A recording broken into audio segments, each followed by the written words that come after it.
Today we're going to be looking at the 2017 Spectrum launcher. We're using this as another kind of example of a system that we've built that's part of an actual robot that shows several different techniques and concepts that we use in a bunch of other places that we used over the years. And this is just a nice packaged unit that we can dissect and look at the different parts of and see kind of how we designed it and why we built it in certain ways and some of the different parts of it. Okay,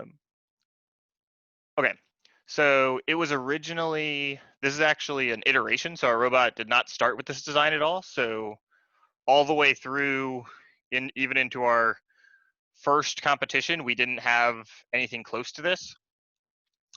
We have friends on a team in Michigan known as the Killer Bees, and they had a launcher that was working much better than the one we had originally built.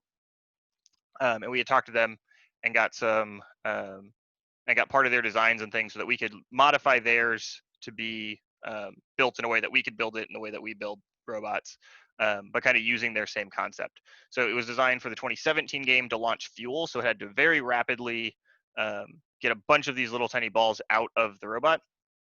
They had a really cool demo unit that they had in their pit that was just like their backup launcher, but they could have it run.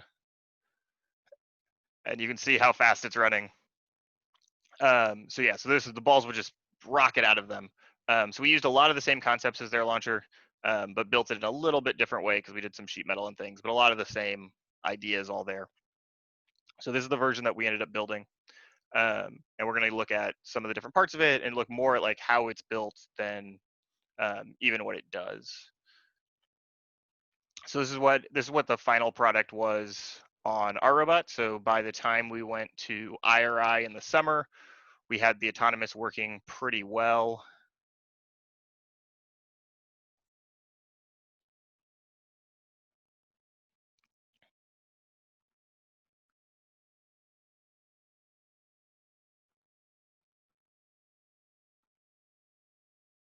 So it was able to hit 49 of those balls into the actual goal.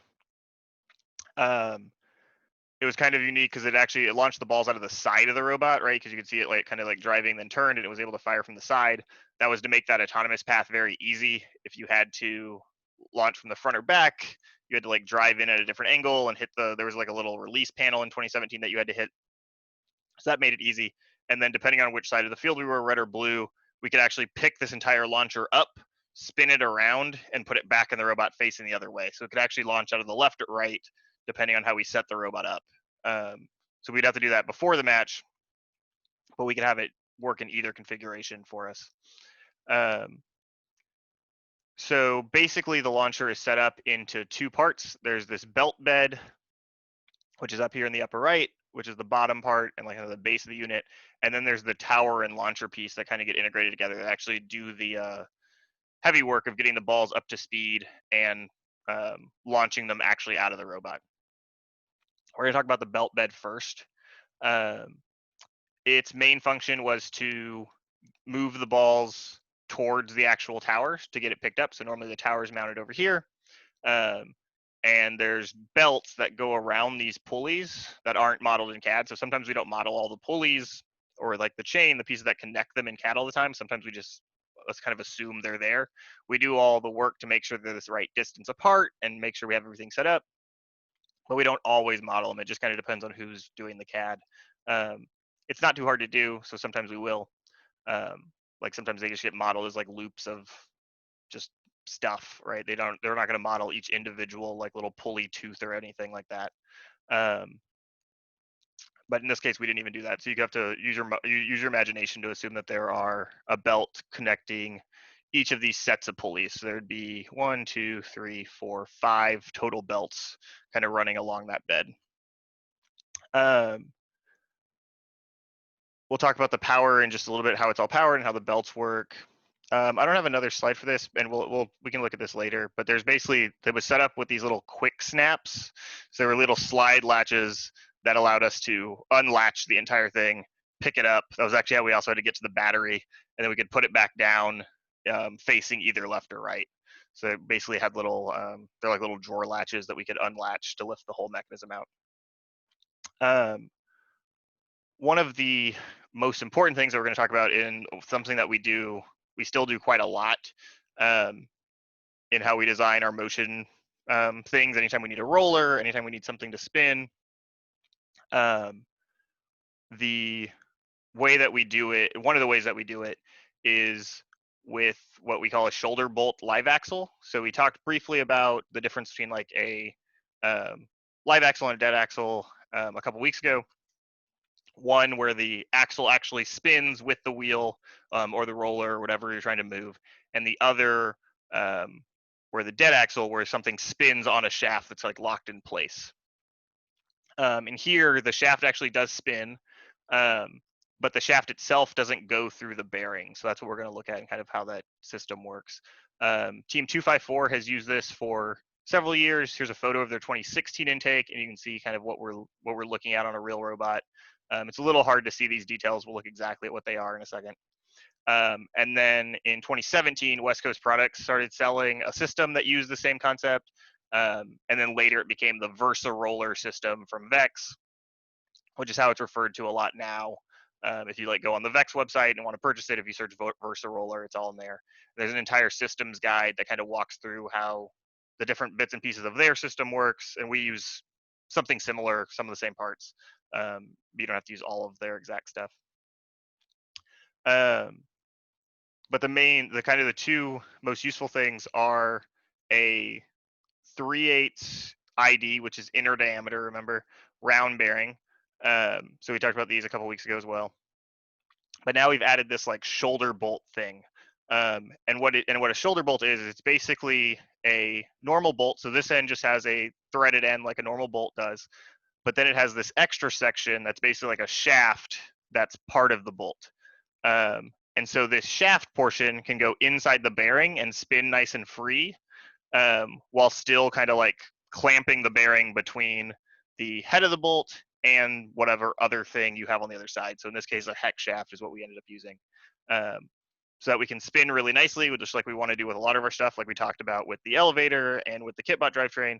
A lot of our designs and a lot of what we're trying to figure out is how do we reduce friction so that everything on the robot spins nice and freely, nice and smooth, and we're not wasting a lot of the motor power overcoming anything. We're just able to use it all to do what we actually want. In this case, move the balls through the robot or launch them out of the robot.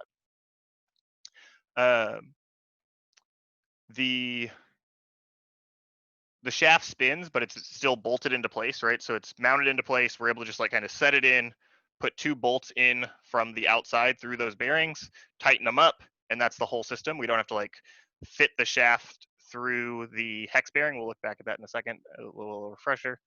And so we can use the hex shaft, but we also can do it with a smaller bearing. I'll actually jump out of place here since we're talking about it. So we briefly talked about the different types of bearings that we commonly use on a robot. There are several others, but these are some of them and some of the different parts. So a lot of the same rollers that a lot of teams will use and things will use this 1/2-inch hex bearing, which is a bigger outside diameter and it has a bigger inside diameter, and the hex shaft can fit all the way through it, which seems really convenient, except when you try to actually, like when you have two plates fully mounted and you try to fit a shaft with rollers or pulleys or anything actually on it, it gets a little complicated sometimes to slide everything in and to get everything located right. Where with this setup, which we're going to see in just a second, we're able to just actually mount it.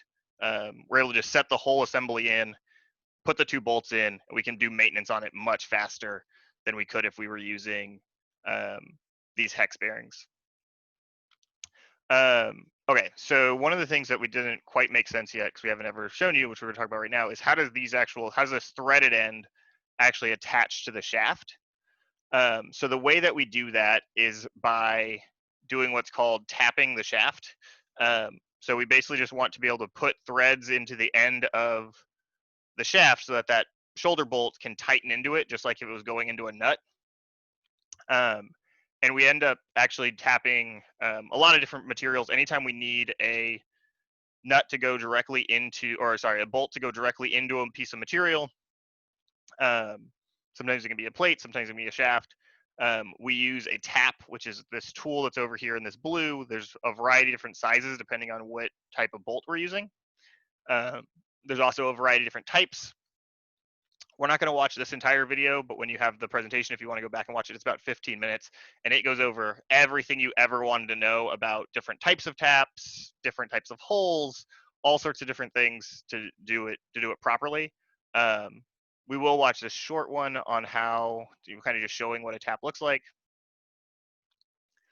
Okay, so we don't actually need a lot of audio for this, which is fine. So basically this tap, they have just a blank hole that they use a drill to drill through. And then this tap, as they turn it, they're gonna start adding threads. We're not gonna go through the instructions on exactly how to tap a hole right now. There are a variety of things. Part of it is you just wanna make sure you take your time and be slow. It's pretty easy to either break the tap or mess up the hole a little bit if you don't do it quite right. But the end product, you can see the tap goes all the way down. It actually does, it's cutting out some of that material so it can leave the threads in there. And that's the important part of what we need to know. So as it's backing up, you're seeing some of that material come out again. So the tap is actually cutting threads into this aluminum block. So this would be the same thing we'd do with the aluminum shaft. So we'd end up with a hole just like this that has the opposite threads so that the bolt can tighten into it just like you would find on like a nut, but we're able to put it into any piece of material. So we have a variety of these. Tap tools that we can use for the different size bolts that we may need to put into a hole or a shaft or anything like that. Okay.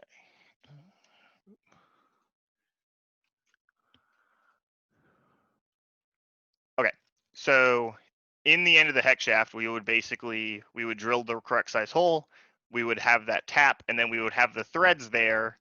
That would be the opposite of the threads for this bolt. So these threads right here would be able to turn into the end of the shaft and tighten into it, and that's what holds it all together.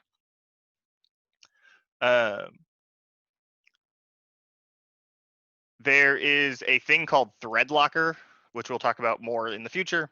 And it's really important to use it when we're actually doing assembly on a subsystem like this.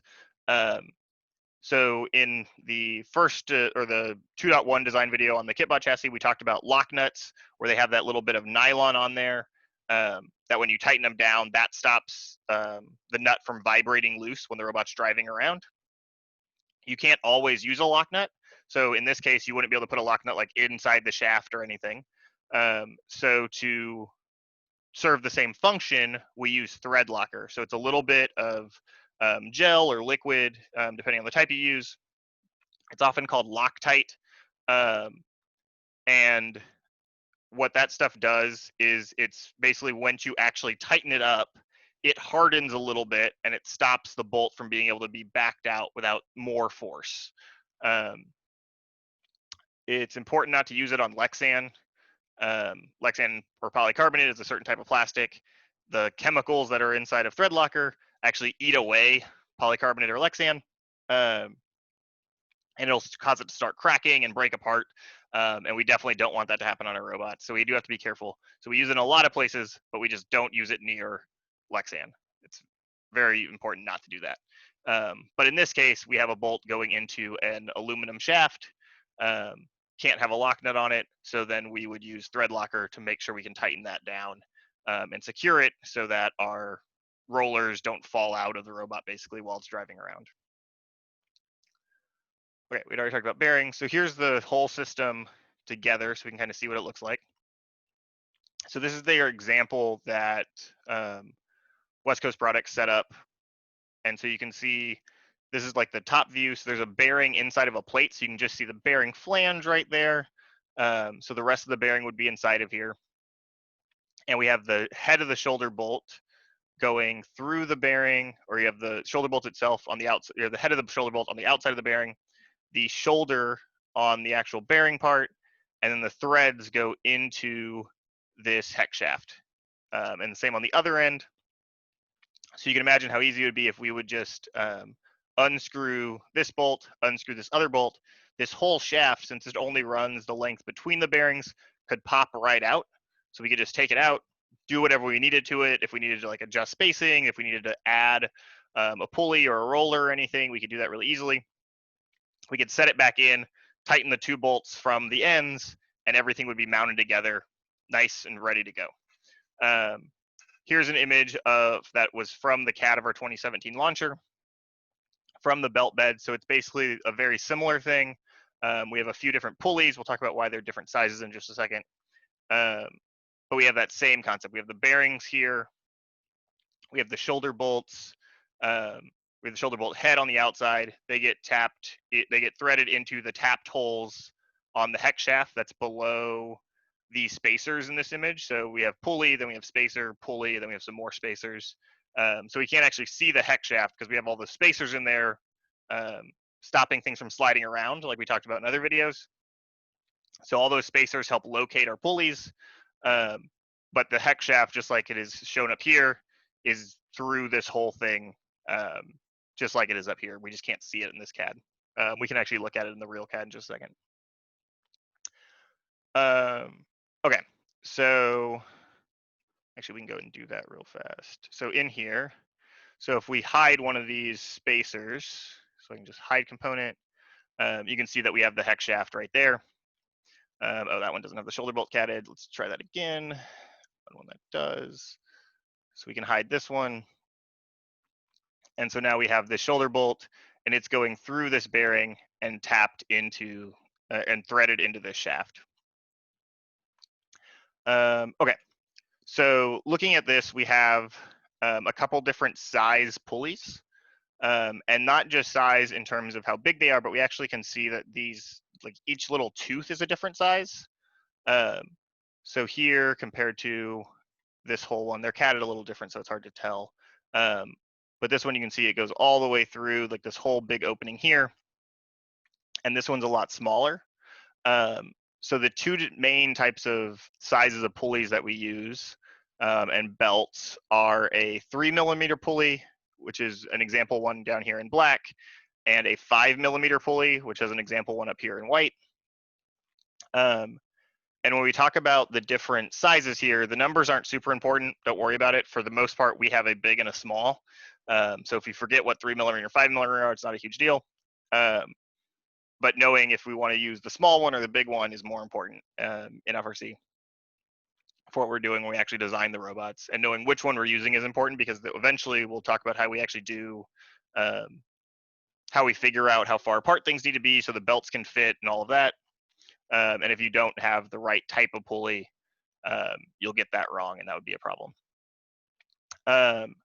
So each pulley could have any number of teeth. So you could have, these could both be 20-tooth pulleys or 18-tooth pulleys, whatever we want them to be.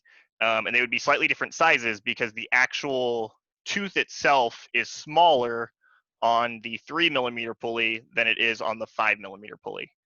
And so that there's a whole variety of reasons as to why you would choose one or the other.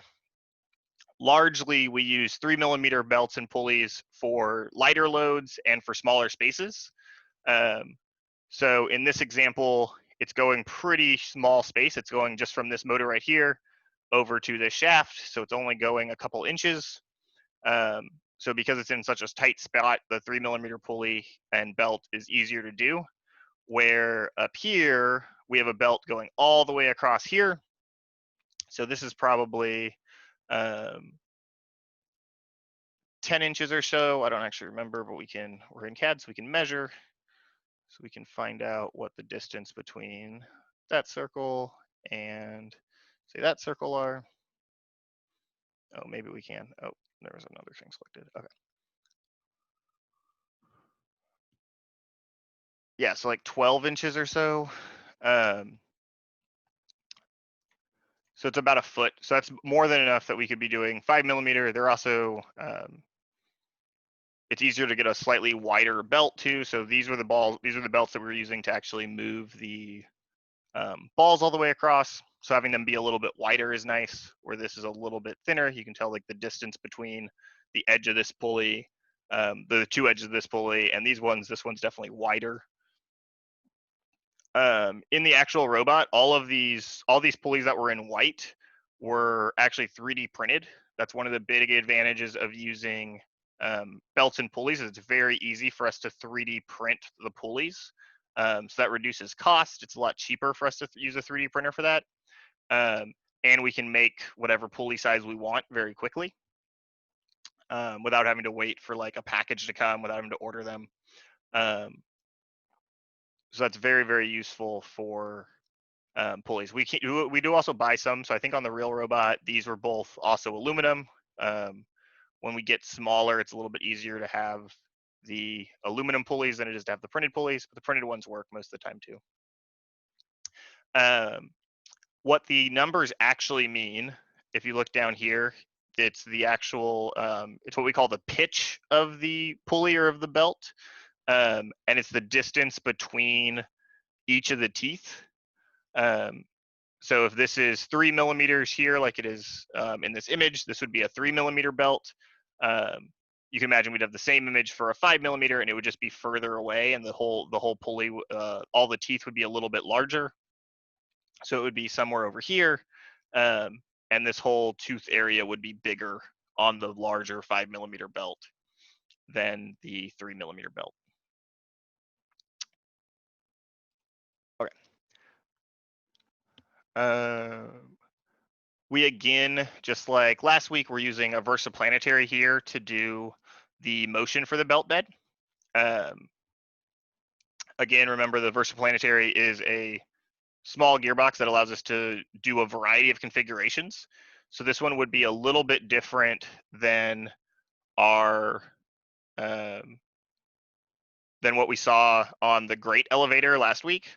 The elevator needed to lift something up and down, so it would have probably been geared slightly more, like it would have more reduction in the gearbox. So it would have the output shaft turning slower than, would have like turning slower in relation to the motor than this one would.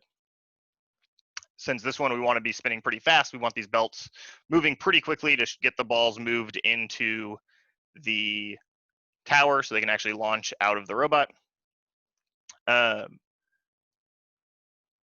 So we'd have this configured to be a relatively small reduction in speed to the output shaft. Yeah,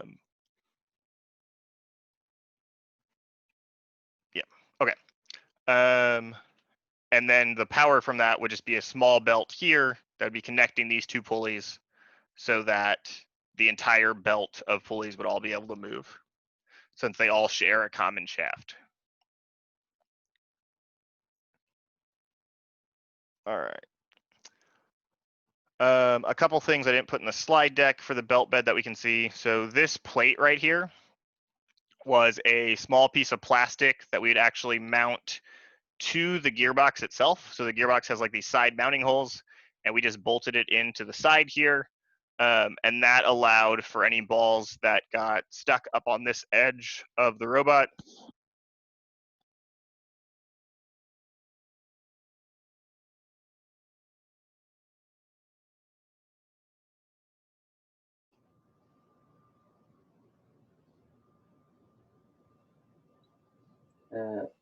Wait, can anyone else hear him? I can't hear him right now, no. Oh, okay, I'm back. Oh, there we go. Okay, yeah. Sorry about that.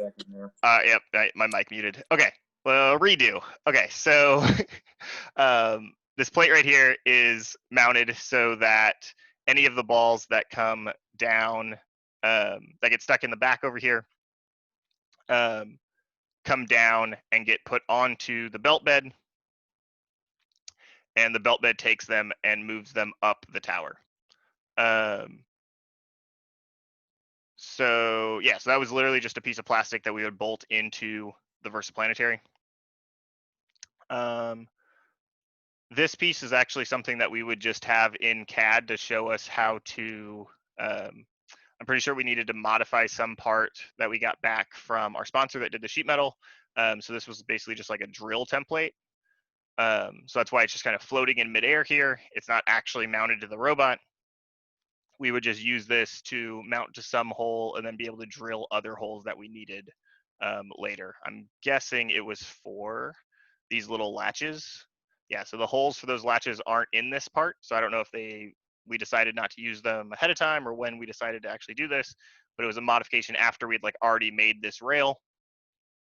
So someone went back in and catted this piece so that we could basically bolt to already existing holes, and then we could take a drill and a drill bit and we would know exactly where we needed to drill for these additional items that we were going to mount.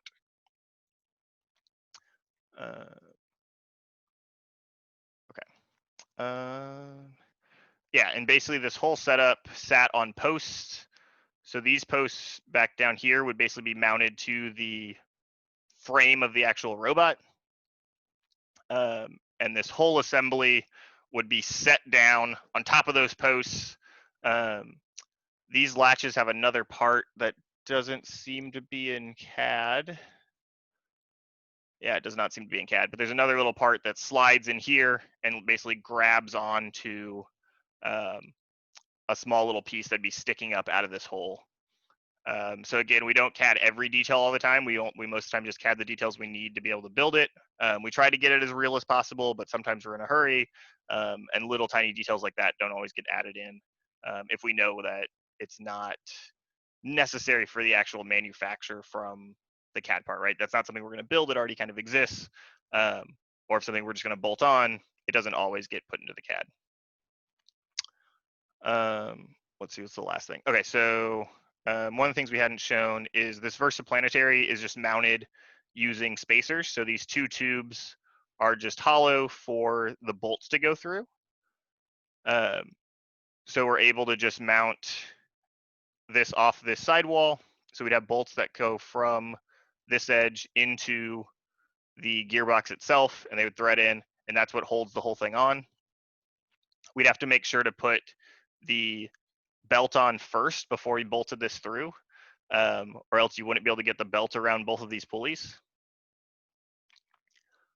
And then you can also see here we'd have a problem as this plate is like intersecting this spacer, which isn't good, and it would also be in the way of the belt. So in real life, I'm pretty sure this was cut down in some way, whether it was like this corner was cut out or maybe this whole thing was a little bit smaller. I don't know exactly how it was done in real life, but we would do something there to fix that, and it just never got added back into CAD. Okay. Looking at the actual tower and launcher now.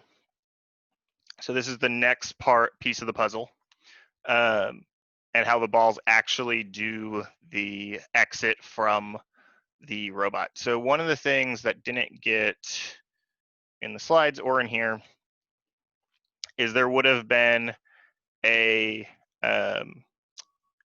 another piece of Lexan and some plastic that runs around here. It kind of goes around this corner so that the balls, when they come from the belt bed, right, they're sitting on here, there's like belts, the balls are sliding across here. They run them into this roller that grabs them, but then what they actually run up against, if there was nothing there, they would just like fall into this hole, and that'd be very bad. So we have a piece of Lexan that gets mounted back here with bolts and comes down and gets twisted down and sets down in here some way so that the balls can get rolled up this like curved piece of Lexan, but we never got the Lexan actually catted. So there's some imagination that you have to use there too. And there's another piece of Lexan that actually connects this piece and this piece as well, so that there's no gap here. So there's a piece of plastic that runs this whole length as well. So there's no little gap there that the ball doesn't have a backing on or anything. Okay, so we again have belts and pulleys for all the power transmission, so that we use belts and pulleys a lot in a bunch of our robots, and again, we use them here.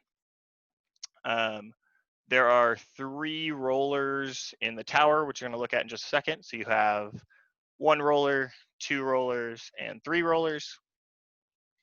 And then you have the actual launcher, which are these wheels up here. And that's the kind of the final piece that actually does the firing of the balls out of the robot.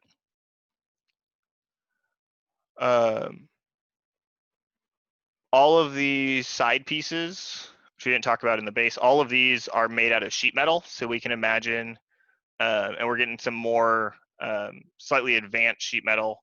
So a lot of times this will be something that we can build where, okay, let's see, there we go. So this little rail here starts life as an actual flat part. Oh, of course, that's not the right one. Hold on.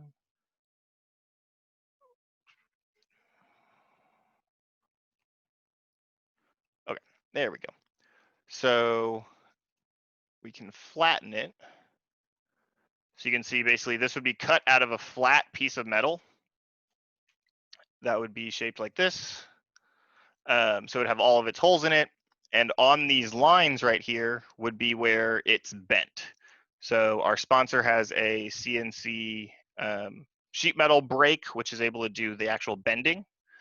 So then when we unflatten it, all 4 of those tabs get bent up, and this is the part we end up with. And that makes it a lot stronger than if it was just the flat part. The flat part's very easy to kind of just like fold or twist. This is a much stronger part after it's been bent.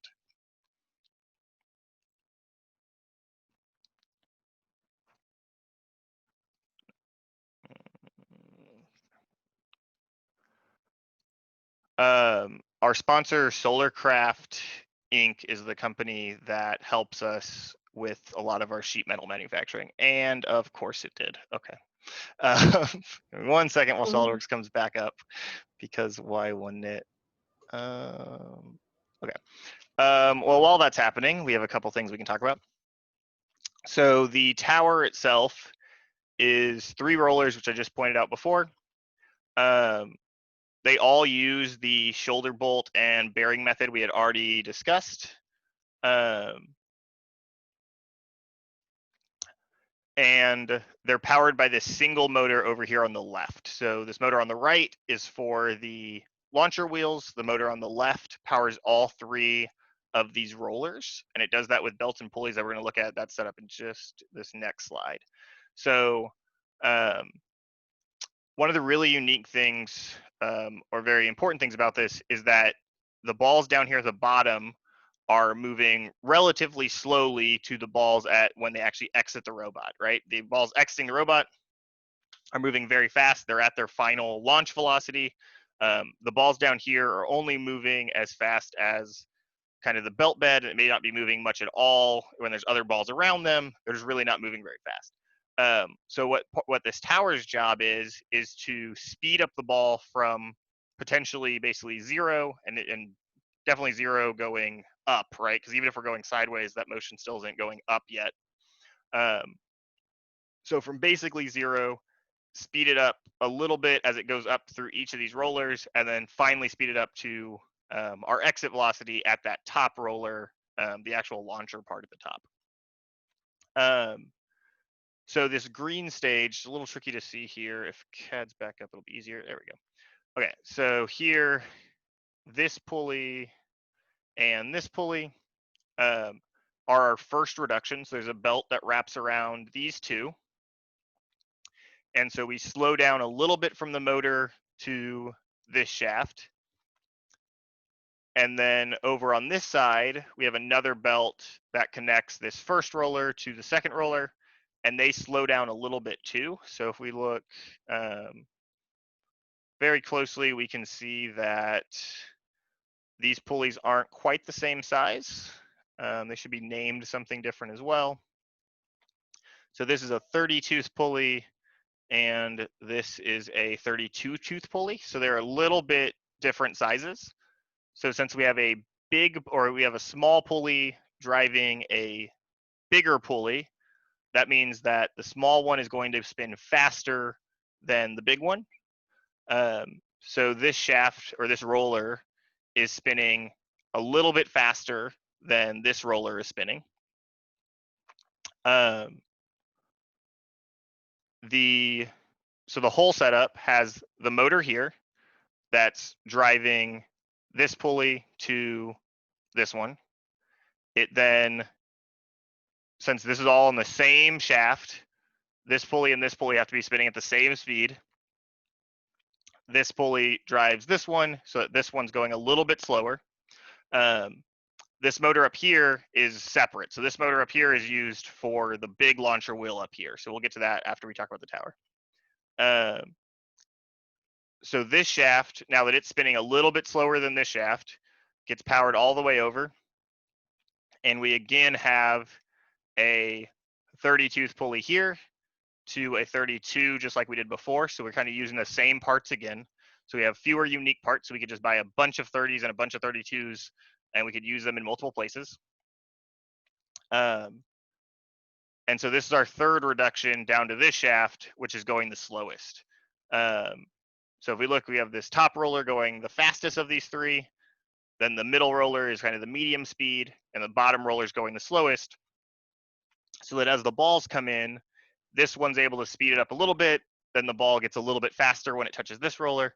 The ball gets a little bit faster when it touches this roller. And then finally, the big wheel at the end is the fastest of them all, and it's spinning out the balls at their final speed. If we had driven them all at the same speed, as the ball would come in, it would basically try to like slow down all three of the rollers because they're all touching each other, right? So they all have to go roughly the same speed if they're all spinning at the same. If they were all belted with the same pulleys, so they're all spinning at the same speed, it'd be harder to accelerate multiple balls through the system. Where this one, where we have all rollers all going at different speeds, it lets us do that really easily. Okay, so what do the rollers, how are the rollers actually built? So what we can see in here is we have a, let me hide this real fast. So that's another spacer just like before. Sorry. Okay, so we have a hex shaft, and this shaft is running all the way through. So if I hide this spacer, we can see the same shaft is running all the way through this whole thing. So we have that solid shaft, and then again, we have the same shoulder bolt setup. So the shoulder bolt's missing here, but we have the bearing. You'd have the shoulder bolt. It would be, we would have a thread put into the end of this shaft so that we could bolt the shoulder bolt into it. This pulley here, if we open, has a, oh, so this one actually doesn't, of course it doesn't. So in real life, we would have a hex going through it. So we didn't actually do the hex in CAD.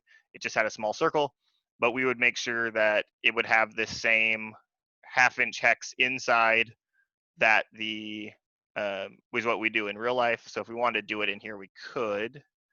So I could actually open this. We could edit this part if we wanted to, and we could add a half-inch hex to it.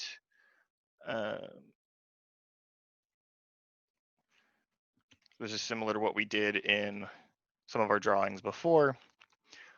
SolidWorks is a little bit different than Onshape, but not very much. And we can tell it to remove all that material, and then it has that hex opening for us.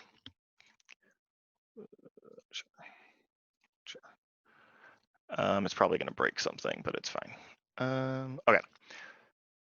So yeah, so now we'd have an actual hex. And then the main thing I wanted to get to, we're going to hide that pulley now, is we have this hub here.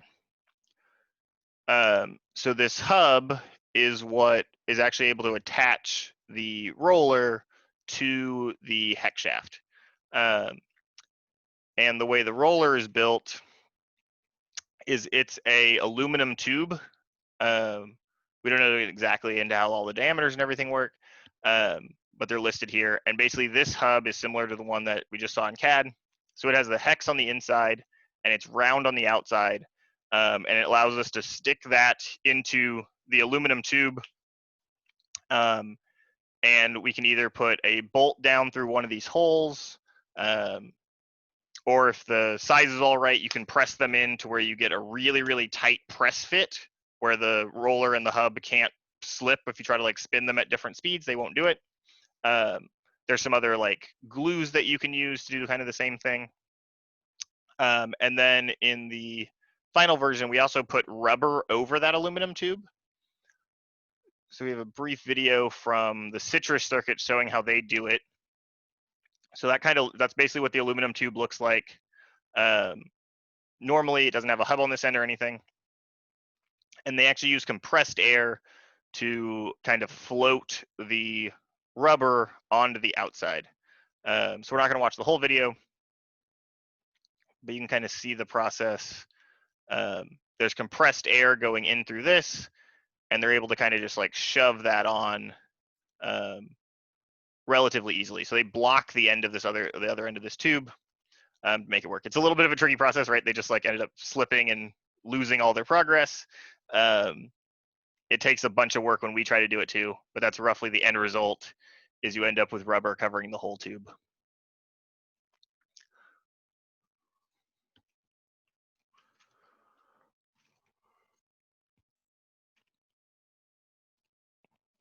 Okay. And finally, we have the actual launcher portion. So again, it uses a similar method. So there's a couple things that we can point out here. So right now we have some floating parts. So this plate and this motor are just like floating in air, right? They're not attached to anything. Anytime that happens on a robot, you can kind of assume something is just not in the CAD model. In this case, this motor mounting plate has a couple bolts that would mount through these holes to mount the motor to this plate. So that's how those would attach. And then we would have spacers going from this hole to this hole, and a bolt going all the way through it, and a nut on this side. And so you can imagine that would attach cleanly there. Again, it's one of those ones that the part was missing in CAD. It's not ideal, but it's easy enough to realize what's happening based on kind of like the pattern of the holes, and just knowing that no one would design this just to float in place. Like, that's clearly not going to work. So we can add in some of the details when they weren't CAD'd originally. Okay, so this motor here uses the same pinion pulley, so it has the same 12-tooth pulley that goes directly to the motor shaft. It's the same one that was used over here. So again, we have kind of the same, very similar parts, same parts. We can reduce the number of unique parts on the robot. We can have a bunch of backups of these and have them ready to go in case we need to replace something. And it has a belt that goes from here up to this larger pulley that we have on the launcher shaft. So again, this launcher shaft is the same hex shaft type thing. It would have the same shoulder bolt over here if that was in CAD. And that would all do the same concept. And it's spinning these large 4-inch wheels, which all have hubs in them as well. And so all of these wheels spin together. There's 4 of these wheels that are roughly 2 inches wide each. So we have like 8 inches of launcher area. So the ball can, or any of the balls can come up through any part of that and get launched out. And so this whole shaft system works the same as all of these and all of these. So we try to build them all roughly similar. So if we actually look at it, these shafts are all the exact same length. So 1, 2, 3, 4, 5, and 6, all of those shafts are built the same length. They all have the same threaded ends. So we can just have people make basically a whole bunch of that same part. And then if we need to have spares, we have a few of the spares ready in case something happens to one. Maybe one of them gets bent somehow. It's pretty hard. This is tucked inside the robot. It's probably not getting hit by anything. But if something does need to get swapped, maybe one of the threads gets messed up one of the days or something, we would have spare shafts ready to go because all of the parts get to be the same again, or very similar. Okay, so what was the last thing? Right, so briefly we can talk about how the actual reduction works a little bit. So this is a 12th tooth pinion like I talked about before. So there's basically 12 of those little gaps going all the way around it. So if you wanted to sit there and count them, you could, but there's basically 12 of these little recesses going all the way around. And this larger one, each of the recesses is the same size, but it just has a lot more of them. So there's 60 of them. And the most common way to figure out, and the most basic understanding of how any sort of reduction works, in this case a belt and pulley reduction, but gear reduction, any of those, it's roughly just the ratio of the two sizes. And since we know that each of the little teeth are the same size, we know that this 60 is, we can basically use those numbers without having to figure out how big they actually are. We can just use the numbers directly.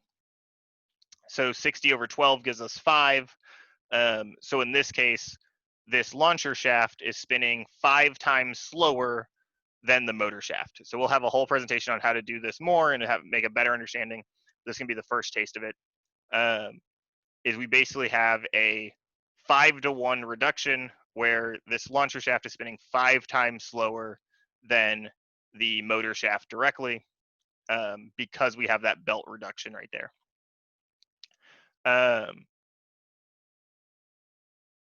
Even though this has a bigger pulley on it, because these wheels are so much larger than these rollers, the balls actually go faster coming off the wheels than they do off these rollers, even though they have a smaller reduction.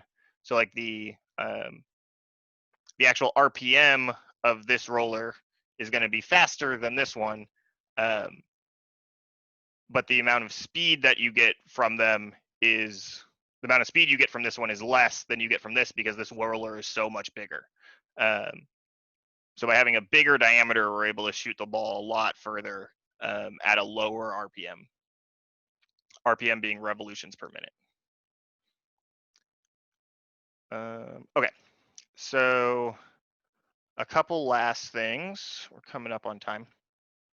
So one of the things we did was we weren't entirely sure about exactly how these balls were going to behave with our final version of our launcher, or if the balls were going to change over the season or anything. So we built in a lot of ways to be able to adjust the launcher. One of those is that this back panel is only mounted on all of these standoffs. So each of these would be threaded so that a bolt would just go in and get threaded just into here. So similar to how the shoulder bolt works, we would tap the ends of these tubes. There'd be threads on the inside, and a bolt would go in from this side and mount to it, and a bolt would go in from this side and mount to it. And so we would make all of these. So that way we could change the, what we call the compression distance. So it's the distance between this wall and the roller. Because it's how much like the whole thing is squeezing the ball. So it's how much it's compressing the ball. So if we needed to, we could go in and either make entirely new tubes. So we could make them longer or shorter if we needed to. We could also, during testing, if we wanted to like change it a little bit, we could add some spacers in between the edge of here and the edge of this standoff. So we could adjust that gap a little bit just by unbolting a few bolts and mounting them back in once we add a few little washers or spacers to basically just change that gap and tune that in exactly like we wanted to. So we could do that down here with these 4 for this plate, and we could have a separate distance up here for this one. So we have these 4 standoffs as well. So we could have, we could change this distance separate from this one, since this is the one that's mostly for how it interacts with the final launcher wheel, and this is the one for how it interacts with the tower for the most part. The other thing we could change is the actual launch angle. So this specific plate here is another sheet metal part. So you can see it's bent, and it's how we actually mount this back plate. And so it doesn't have any direct mounting holes to the fixed plate. So this outer plate right here is fixed. And so this doesn't have any direct mounting holes. So it actually only mounts with the side of the bearing. So I made that transparent so you can see. So basically this plate has the bearing going through it. and this outer transparent plate that I just made transparent, and I can undo that, maybe. Okay, and so this plate just has bolts going here, here, and here, and it clamps down on this plate. So we can adjust this angle a little bit, so we can move this up and down, just like I can in the model.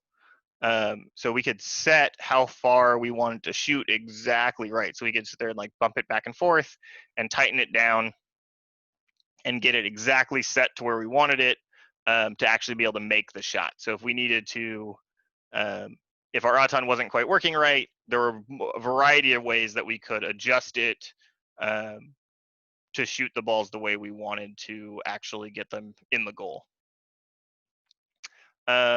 Let's see, this plate up here was designed to be able to mount a camera or an aiming light or anything like that. So anything we needed to be able to mount kind of center to the launcher and help us aim. I think that about covers everything.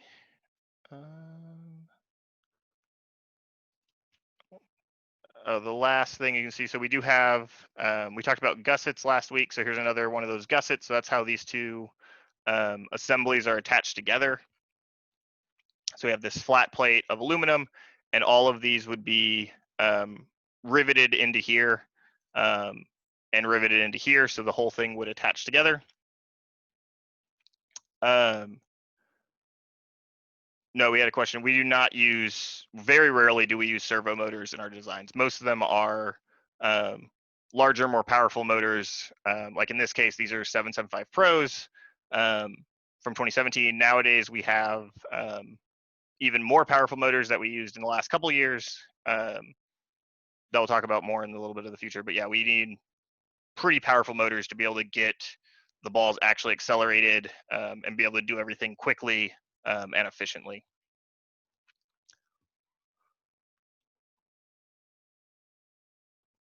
Okay. With that, I'm going to end this video.